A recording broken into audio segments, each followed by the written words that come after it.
Institutional representation of democracy, class 7, chapter 2 civics, lecture 1 है आपका। संवैधानिक क्या इंस्टीट्यूशनल मतलब होता है सांस्थानिक, रिप्रेजेंटेशन क्या है डेमोक्रेसी का, इसके बारे में हम पढ़ेंगे। पिछले चैप्टर में हम लोग पढ़े थे कि कितनी तरह का डेमोक्रेसी होता है और डेमोक्रेसी का क्या क्या एलिमेंट होता है, जिसके कारण ये सबसे फेमस गवर्नमेंट है डेमोक्रेटिक गवर्नमेंट। इस चैप्टर में हम लोग ज़्यादा ध्यान देंगे इलेक्टोरल प्रोसेस के बारे में और अलग अलग पॉलिटिकल पार्टीज़ डेमोक्रेसी में कौन सा है उसके बारे में पढ़ेंगे। सबसे पहले जो टॉपिक है आपका वो है right to vote, universal adult franchise. किसी भी डेमोक्रेसी में इलेक्शन सबसे मुख्य चीज़ होता है। जो नागरिक हैं वो अपना उम्मीदवार चुनते हैं और वही उम्मीदवार सरकार बनाते हैं और कानून बनाते हैं देश के लिए। डेमोक्रेटिक कंट्री जैसे भारत में वोट देने का अधिकार सारे अडल्ट सिटीज़न को, देश के सारे अडल्ट सिटीज़न को दिया गया है जो 18 साल या 18 साल के ऊपर हैं। बिना किसी भेदभाव के, बिना किसी जाति, धर्म, भाषा, सेक्स के भेदभाव के। 1 man 1 vote is the norm that is followed in our country. हमारे देश में एक व्यक्ति एक वोट का नियम माना जाता है। यूनिवर्सल अडल्ट फ्रेंचाइज का क्या फ़ायदा है इसके बारे में हम लोग पढ़ेंगे। पहला फ़ायदा है कि ये राजनीतिक इक्वालिटी देता है सारे नागरिकों को, मतलब सारे नागरिक राजनीति में बराबरी का हिस्सा ले सकते हैं। देश के सारे नागरिक जो हैं गवर्नमेंट बनाने में भागीदारी ले सकते हैं बिना किसी भेदभाव के। हर व्यक्ति का बराबर का महत्व होता है सरकार बनाने में। दूसरा है यहाँ पे इससे democratic government, universal adult franchise से डेमोक्रेटिक गवर्नमेंट सही मायने में स्थापित हो सकता है। सरकार लोगों के कल्याण के लिए काम करती है और उनका विश्वास जीतने का कोशिश करती है ताकि वो सत्ता में हमेशा बने रहें उनके सपोर्ट से। तीसरा है इससे सरकार को जवाबदेही होना पड़ता है नागरिकों के लिए। अगर सरकार नागरिकों के कल्याण के लिए काम नहीं करती है तो देश के नागरिकों को ये अधिकार होता है कि वो अगले इलेक्शन में उनको वोट नहीं देके हटा सकें।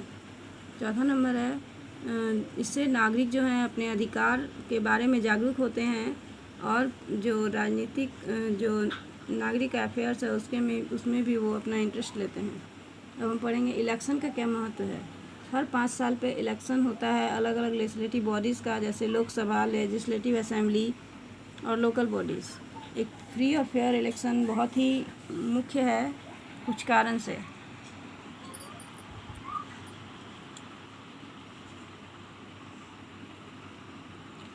इसमें पहला इम्पोर्टेंस है इलेक्शन का कि इलेक्शन वह प्रोसेस है जिसके द्वारा नागरिकों का विचार जो है वो 2 बड़े मुद्दे पे स्थापित किया जा सकता है, जैसे पॉलिसीज़ और प्रोग्राम्स। सरकार का क्या पॉलिसी और क्या प्रोग्राम्स है और रिप्रेजेंटेटिव का क्या चॉइस है। दूसरा है इलेक्शन के द्वारा नागरिक अपने उम्मीदवार को चुन सकते हैं लेजिस्लेचर में और इस तरह से सरकार बनाने में भागीदारी ले सकते हैं। तीसरा है इलेक्शन के द्वारा नागरिक अपना कंट्रोल रख सकते हैं सरकार पे। एक अप्रसिद्ध गवर्नमेंट ज़्यादा दिन तक सत्ता में नहीं रह सकता है। चौथा है राजनीतिक जागरूकता फैलाता है लोगों में और उनको प्रेरित करता है कि वो भी सक्रिय रूप से सरकार चलाने में भागीदारी लें। पांचवा है सरकार का जो क्रेडिबिलिटी है और लेजिटिमेसी है वो इलेक्शन के द्वारा स्थापित होता है।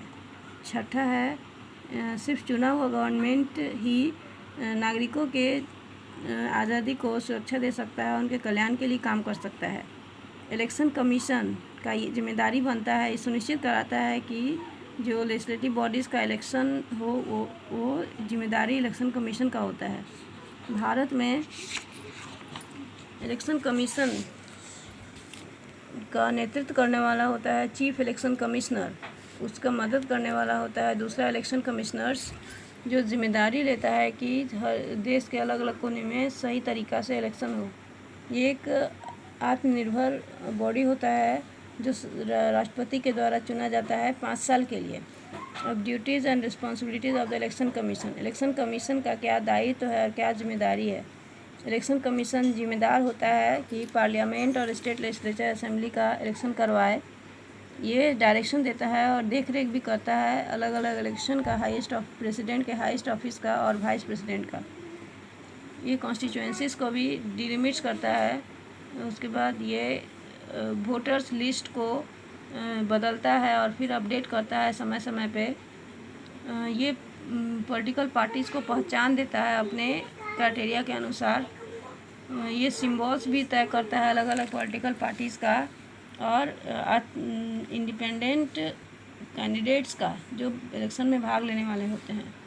ये कोड ऑफ कंडक्ट प्रिस्क्राइब करता है, मतलब इलेक्शन का क्या सही तौर तरीका है अलग अलग पॉलिटिकल पार्टीज़ को ये देता है और कैंडिडेट्स को भी, ताकि ये इलेक्शन में मनी पावर का उपयोग को रोक लगा सके, मतलब पैसे के दम पे इलेक्शन को रोक लगा सके।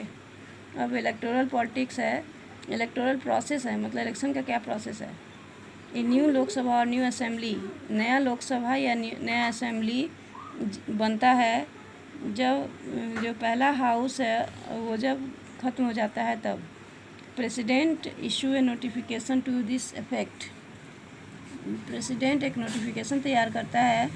इलेक्टोरल प्रोसेस जो है इस ऑर्डर ऑफ इशुएंस के बाद शुरू होता है। हम कल पढ़ेंगे नोटिफिकेशन ऑफ इलेक्शन डेट्स।